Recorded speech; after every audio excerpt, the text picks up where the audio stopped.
Viral Ferrari diangkut truk towing terguling di Tol Cengkareng. Ban nyaris copot.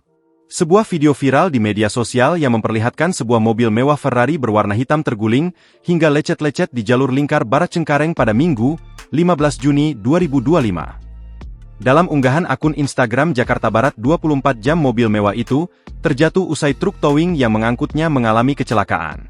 Terlihat truk towing tersebut sudah dalam kondisi terguling dengan bagian kabin rusak. Adapun bagian sopir mengarah ke arah berlawanan di tol itu. Dalam video yang lain, mobil mewah Ferrari tersebut pun ikut terguling sehingga harus didorong oleh sejumlah petugas tol agar posisi mobil kembali normal. Kecelakaan itu juga berimbas kepada kemacetan di jalan tol. Terlihat antrean mobil mengular akibat badan truk yang menutup jalan. Terkait itu, pihak kepolisian membenarkan adanya kejadian tersebut. Namun, saat ini mobil Ferrari tersebut sudah dibawa pemiliknya. Ferrari sudah diderek yang punya, kata Kainduk PJR Bitung Korlantas Polri, AKP Andi Pradana saat dihubungi, Minggu, 15 Juni 2025. Andi tak merinci soal kronologi kecelakaan yang melibatkan truk towing tersebut.